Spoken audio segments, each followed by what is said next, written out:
Bismillahirrahmanirrahim. Assalamualaikum warahmatullahi wabarakatuh. Asyhadu an la ilaha illallah, asyhadu anna Muhammad Rasulullah.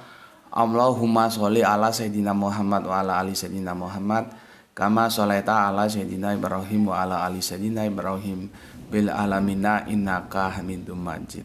Oke, seperti biasanya sebelum kita mulai kajian ini, mari kita doakan semoga saudara-saudara kita yang mengambil peran dalam mendukung kegiatan dakwah ini, dukungannya menjadi catatan langit amal soleh bagi mereka dan keluarganya, dan dikabulkan semua doa-doanya. Begitu juga aku ucapkan terima kasih kepada semua pewer-pewerku yang telah mendoakan kebaikan untukku dan untuk semua saudara-saudara kita di sini. Semoga kebaikan doanya juga tercurahkan bagi mereka yang mendoakan.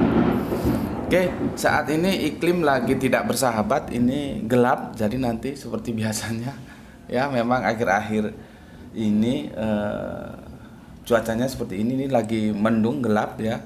Tadi sudah hujan, sepertinya mau hujan lagi, dan petir sering kita dengar ya. Jadi kalau cahayanya kurang jelas atau ada noise ya mohon dimaklumi. Oke, akhirnya sebuah kebahagiaan, kita sampai juga di penghujung ya. Seperti yang telah aku janjikan, kita sampai di penghujung. Bismillahirrahmanirrahim.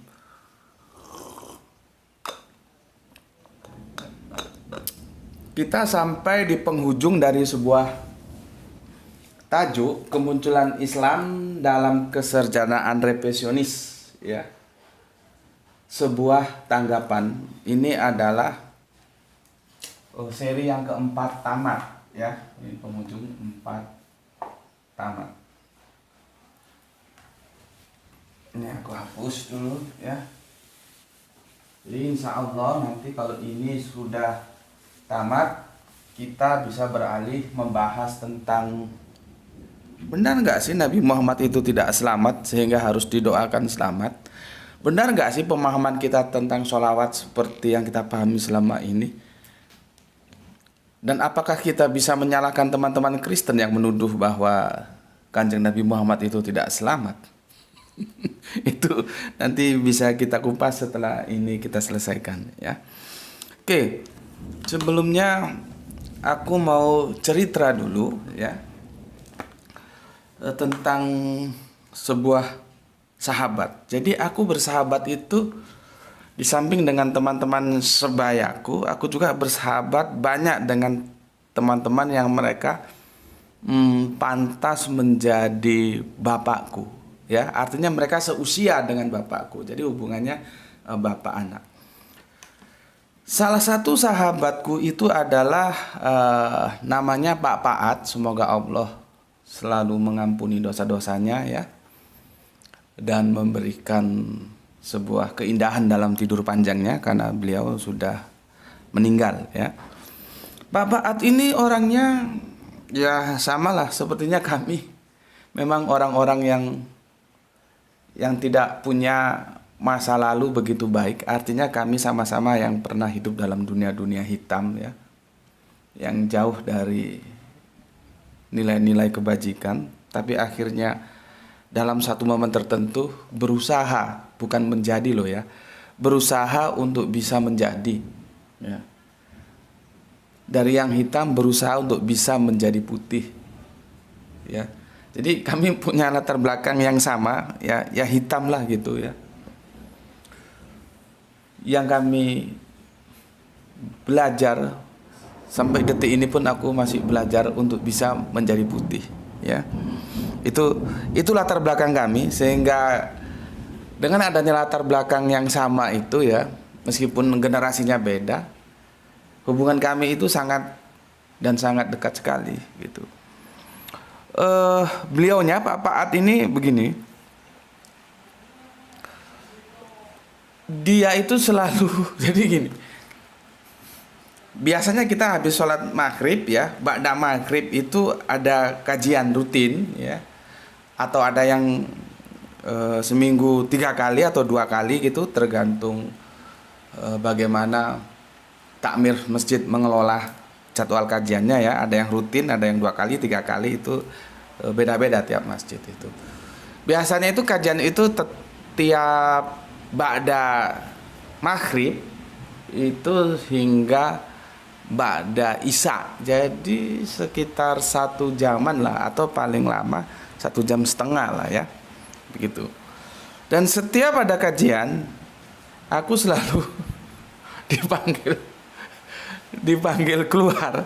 Jadi aku ada di dalam duduk gitu, selalu dipanggil keluar sama Pak Paat itu ada di teras gitu, di teras masjid. Jadi nggak di dalam masjid, dia nggak mau dengarkan kajiannya gitu.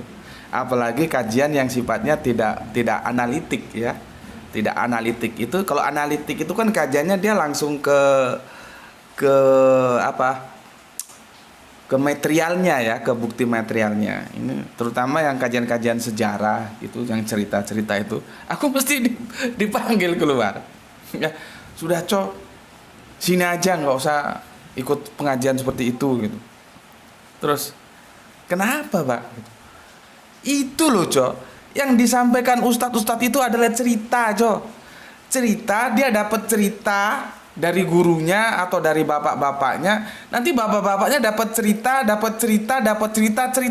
Jadi itu hanya cerita dan cerita. Dia nggak tahu sendiri gitu.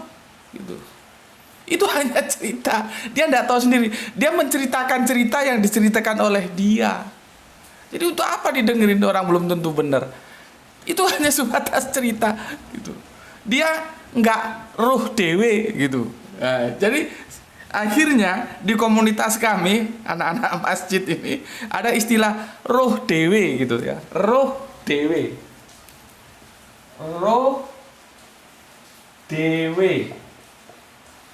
Ya, ini bahasa Jawanya. Roh itu artinya weruh, tahu, dewe itu artinya sendiri. Tahu sendiri gitu ya. Jadi dari apa yang disampaikan oleh beliaunya almarhum Pak Paat ini melahirkan sebuah idiom di antara kami itu roh dewe, tahu sendiri gitu. Jadi kalau ada teman ya tentunya nggak serius ya, kita hanya guyon kan sesama teman. Nggak enak nanti kalau terlalu serius ada yang tersinggung gitu ya. Ada teman cerita agama dalam sudut pandang sejarah, cerita hadis begini. Kalau kita dengarkan itu nanti ujung-ujungnya kita dengarkan aja. Setelah itu kita tanya, kon roh dewe dah? Gitu. Langsung terdiam dia. Kon niku lho roh dewe gitu. Itu artinya kamu tahu sendiri cerita itu. Kamu tahu sendiri gitu. Jadi idiom roh dewi itu menjadi populer di antara kami, sehingga akhirnya di antara kami itu jarang menceritakan agama dalam perspektif sejarah. Akhirnya ya bagus juga, karena sejarah memang begitu.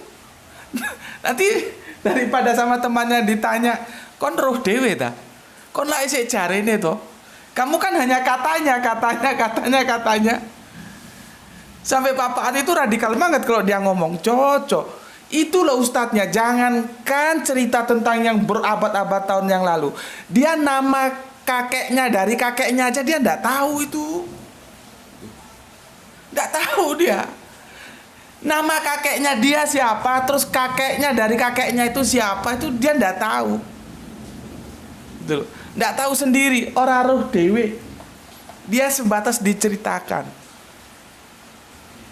Dari sini apa yang bisa kita ambil hikmah dari idiom kon roh dewe kamu tuh tahu sendiri cerita itu. Orang kamu hidup di zaman sekarang itu cerita masa lalu. Artinya setiap cerita itu jangan kita telan mentah-mentah. Siapapun yang ngomong, meskipun profesor sekalipun lah, meskipun kiai sekalipun lah, meskipun ustadz sekalipun lah, meskipun alumni yang katanya Amerika lah, yang katanya ngajar di apa itu,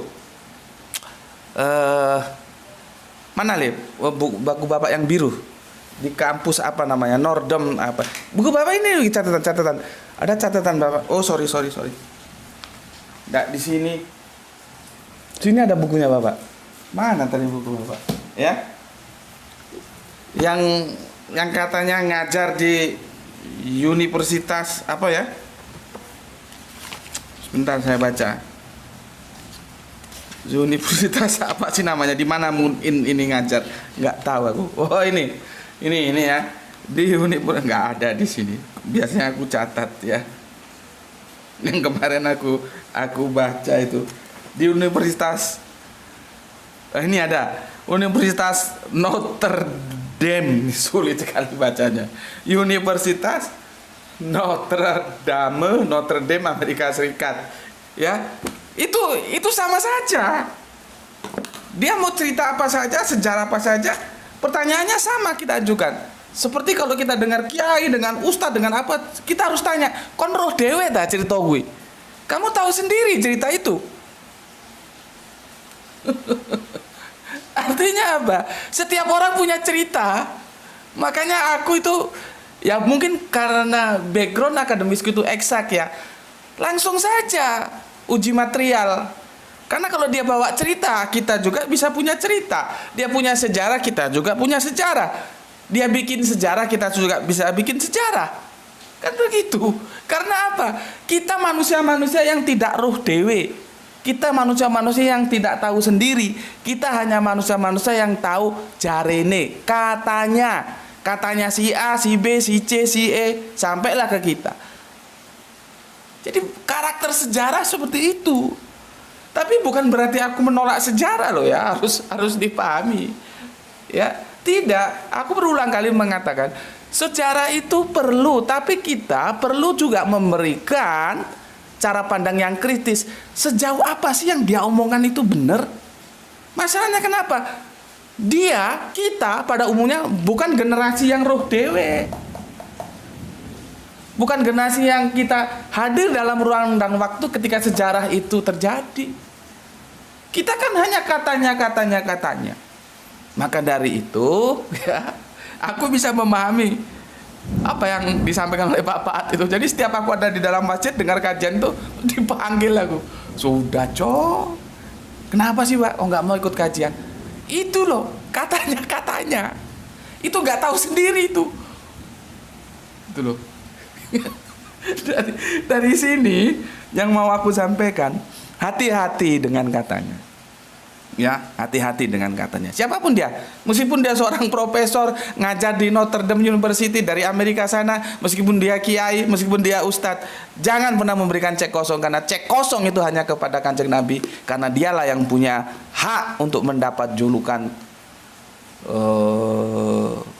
apa namanya? Julukan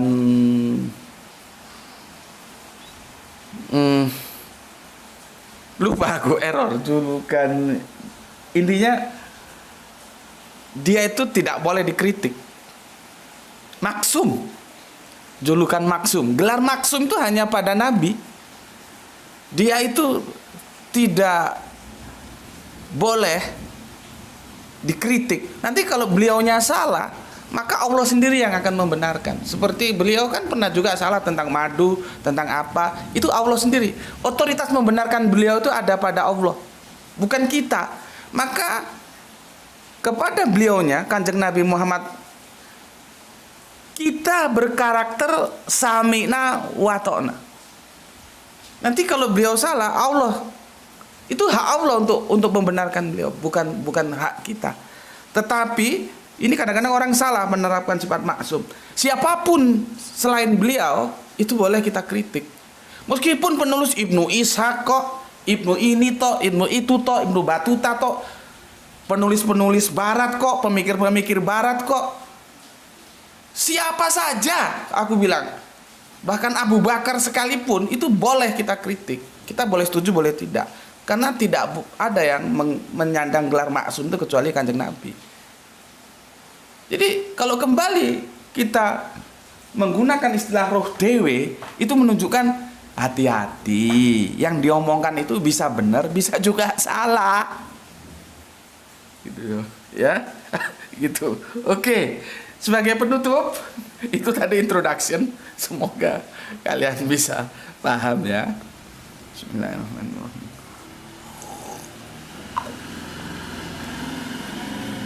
Sebagai introduction sudah, sekarang aku akan bahas penutup Kalau di videonya Mu'in Siri, dia urutannya dia menceritakan tentang sejarah Marwan dari Bani Umayyah ya. Kita tahu bahwa itu adalah era-era politik. Itu juga hati-hati ya. Nah, mumpung aku ingat, hadis itu terpecah loh. Hadis itu nanti ada hadis Sunni, ada hadis Syiah ya. Ada hadis yang nggak Sunni, nggak Syiah. Ya, nanti masing-masing kelompok ini nggak mau menerima hadisnya, atau memang ada satu hadis yang sama-sama diterima oleh kedua kelompok ini. Makanya aku lebih senang, sudahlah kita nggak usah bicarakan kelompok, kita bicarakan aja materialnya itu seperti apa. Kalau itu benar kita terima, kalau enggak ya sudah kita tolak. Nggak usah Sunni, nggak usah si A, si B, si C. Lihat unggahanku yang kemarin, kita diskusi berdasarkan objek materialnya apa gitu loh. Jangan berdasarkan kelompok, nanti ahli ini, ahli itu. Ada, repot. Jadi kebenaran itu atas nama kelompok, bukan kebenaran berdasarkan faktual bahwa dia memang benar. Ya. Jadi hadis itu begitu, nanti ada hadis Sunni, hadis Syiah. Nanti ada hadis politik juga. Hati-hati lihat hadis itu. Ya. Hati-hati. Nanti politiknya ada politik dinasti, politik kekeluargaan, politik kesukuan, macam-macam lah. Ya, Marwan ini di era pergolakan politik, persaingan antara Umayyah dan Abbasiyah itu cukup kental. Tapi aku tidak akan berbicara tentang Marwan dulu. Aku akan membalik, karena kok di videonya itu Mu'in Siri menjelaskan tentang sejarah Marwan. Aku mau membalik sejarah tentang yang di video dia katakan bahwa tahun 1924 Al-Quran yang kita terima sekarang ini adalah hasil editing ya oleh Kairo, yaitu Mesir sana ya, yang diinisiasi atau komite itu dikomandani oleh Menteri Dalam Negeri. Itu kata Mu'in itu ada di menit 51 detik di 23. Silahkan lihat ya. Di menit 51 di detik 23 dari presentasi buku dia yang ini. Sekali lagi, presentasi ya, bukan bedah buku. Kalau bedah buku itu ada yang membedah. Ketika aku menyampaikan bukuku, aku presentasikan ada yang bedah. Ini nggak ada yang bedah, jadi ini presentasi. Ya, itu bisa dilihat di videonya menit ke 51 detik di 23. Dia katakan bahwa Al-Quran yang kita terima ini, ya, itu produk editing yang dilakukan oleh Kairo di Al-Azhar sana, ya. Di Al-Azhar sana, dan itu mendapat sokongan real apa bacanya nggak tahu aku. Jadi intinya secara finansial editing itu disokong oleh Saudi pendanaannya ya. Dia katakan rial Saudi begitu ya. Kenapa terjadi editing? Dia bilang bahwa di sana itu banyak mahasiswa dari berbagai daerah membawa Al-Qur'annya. Ternyata Al-Qur'annya beda-beda gitu.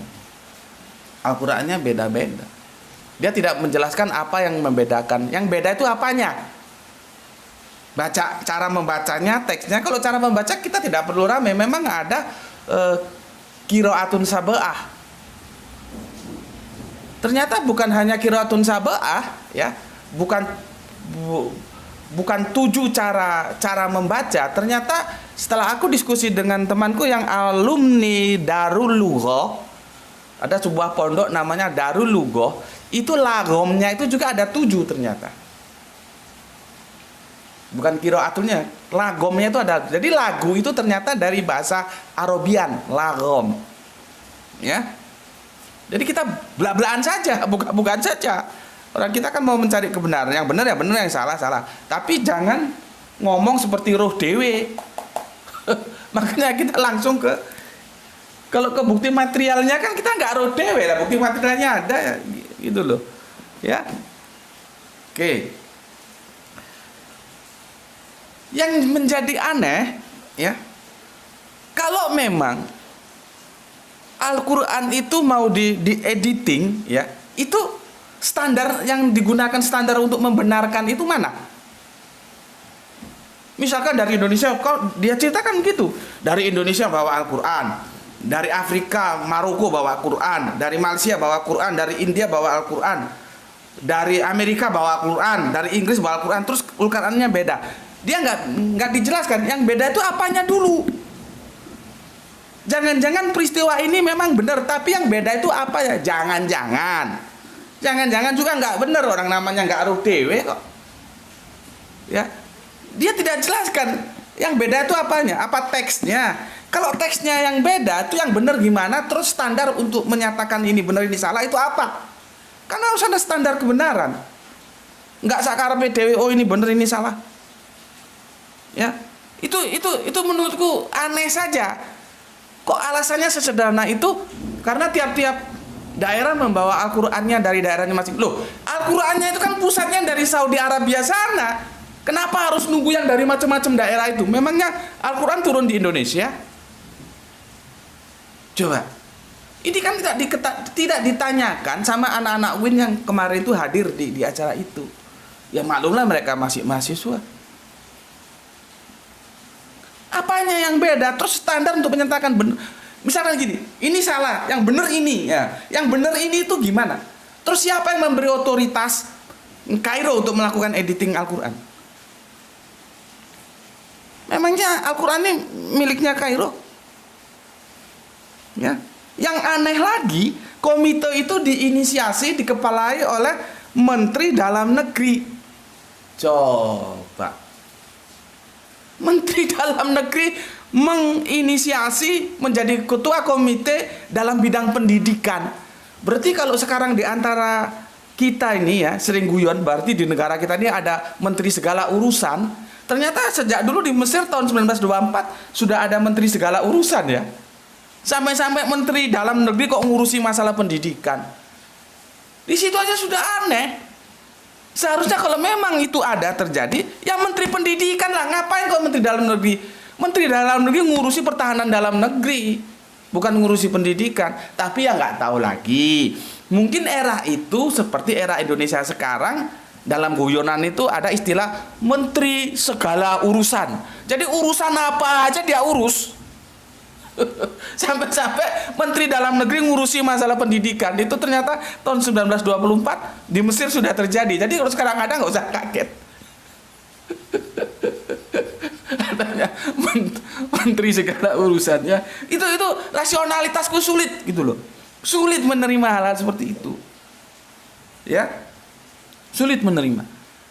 Jadi aku tidak mengatakan bahwa sejarah 1924 itu tidak ada, bisa jadi ada, tetapi ceritanya tidak seperti yang disampaikan oleh Simon Insiri dalam dia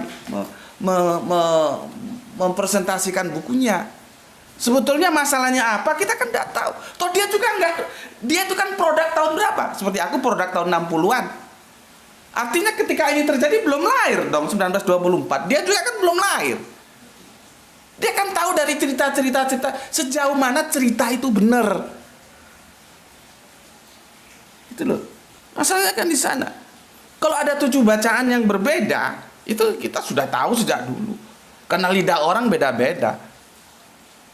Mbahku itu kalau dulu putune sekolah ndo endi le? Sekolah ndo SD Muhammadiyah. Gitu, kami lidah Jawa sulit ngomong Muhammad. Muhammad itu dialek, memang begitu, itu sunatullah. Ya.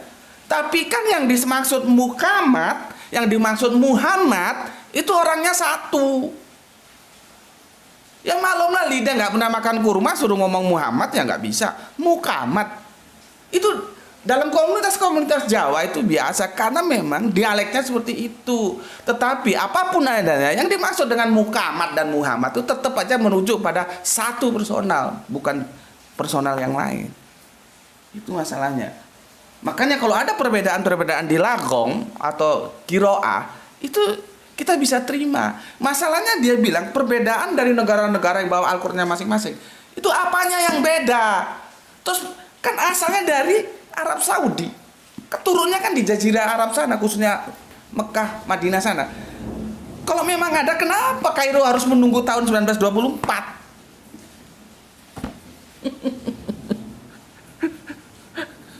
Kenapa? Kan menjadi aneh sejarahnya. Ya, seperti kemarin ketika aku belum lama diskusi dengan teman Kristen, terus dia kirim YouTube sama aku, katanya Arab Saudi mengedit berapa ribu kata dalam Al-Quran. Ada, cuman aku yang males aja buka. Lah aku nonton videoku sendiri itu loh jarang. Kalau nggak memang ada perlu aku koreksi, takut ada yang salah. Kok aku suruh nonton videonya orang, terus videonya sudah jelas seperti itu. Bagaimana aku mau bisa percaya? Memangnya siapa Arab Saudi itu? Dia yang punya Quran.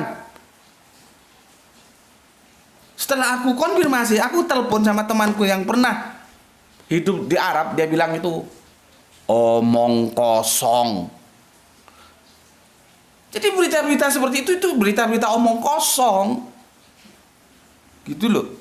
Ya.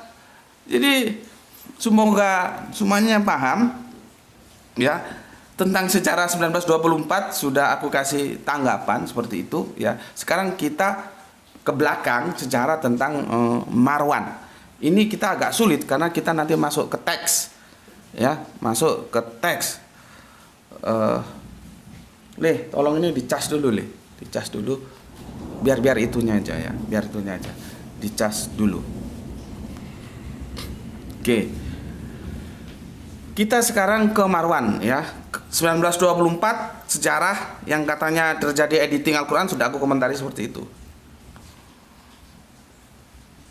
Kembali lagi dia katakan, ketika ya Abdul Malik bin Marwan itu berkuasa, itu terjadi pada era-era anu loh itu, pergolakan politik. Jadi begini ya.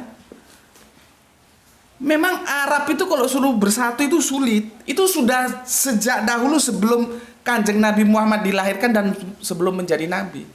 Itu persaingan di antara mereka itu cukup tinggi. Makanya turun di surat 7 atau surat 3 itu, kalau tidak karena Al-Quran, kalian itu kalau tidak dipersatukan dengan Al-Quran, kalian sudah ada di jurang tepi neraka.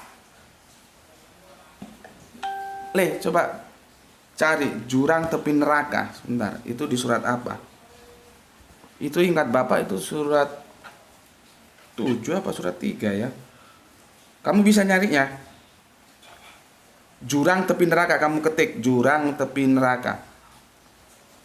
Itu disampaikan begitu. Jadi ciri-ciri dinullah ya, dari mulai milata Abraham sampai Yahudi, sampai Nasrani, sampai Islam. Itu ciri-cirinya apa? Dia menyatukan dalam satu ikatan akidah. Al-Imran 103, pinter kamu. Kalau gitu seneng Bapak. Kalau Bapak tanya, jawab. Jadi anak harus pinter. Untuk apa goblok? Harus pinter kamu. Surat biologi nomor? Nah, kalau gitu kan Bapak seneng punya anak pinter. Goblok untuk apa? Harus banyak belajar.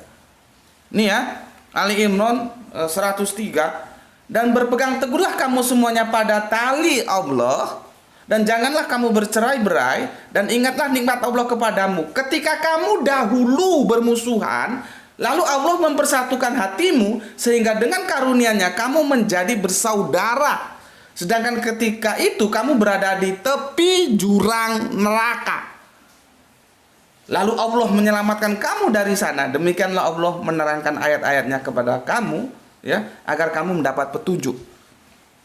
Ini menceritakan tentang bagaimana dulu Arab itu cekcok, nggak bersatu padu. Dengan datangnya Islam lewat tali Allah, dinullah ini, Al-Quran ini, oleh Kanjeng Nabi Muhammad disatukan. Yang mereka sudah ada di tepi jurang neraka.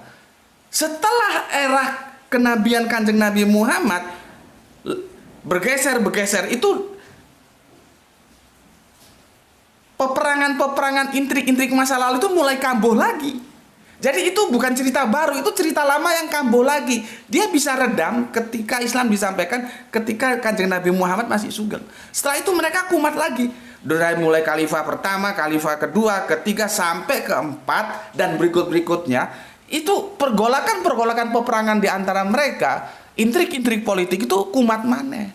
Nah, Marwan, sejarah Marwan, Abdul Malik bin Marwan ini era-era pergolakan politik. Gitu loh. Tadi aku bacakan surat Ali Imran, surat ketiga nomornya 103 ya. Ya betul, Ali Imran 103.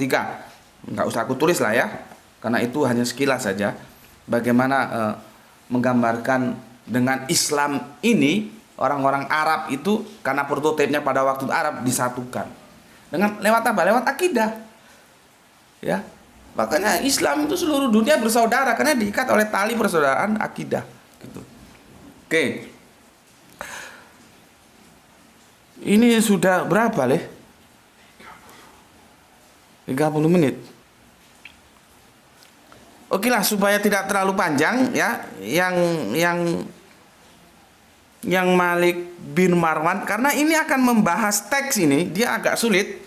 Nanti kita bikin di sesi yang keempat. Jadi ini 41, nanti 42 lah ya. Atau ini 4A atau 4B, terserah kamu bagaimana ngaturnya. Itu dulu ya, supaya tidak terlalu panjang nanti. Aku tuh repot sebetulnya. Teman-teman ada yang bilang panjang aja Gus, nggak ada masalah, semakin enak kita memahaminya. Terus ada yang bilang jangan panjang-panjang Gus, pendek-pendek saja gitu. Ya 30 menitan gitu. Jadi aku tidak mungkin bisa memenuhi keinginan yang berbeda dalam satu saat. Ya kadang panjang, kadang pendek gitulah ya. Karena kita juga tahu bahwa kemampuan kita semua itu tidak sama ya. Karena semakin panjang kan semakin banyak kuota yang diperlukan. Artinya kemampuan kita untuk membeli kuota juga kan tidak sama. Jadi ya aku coba menuruti kemauan kedua-duanya lah ya. Kadang panjang, kadang pendek gitu. Nah, untuk ini kita bikin berapa menit sudah ini? Sudah 31 menitan ya. Nanti yang tentang Marwan, karena Marwan ini kita menukil teks ya. Jadi agak panjang. Nanti kalau jadi satukan sini tambah 1 jam lebih nanti. Itu aja ya. Nanti kita lanjutkan. Bismillahirrahmanirrahim ya. Alhamdulillahirabbil alamin.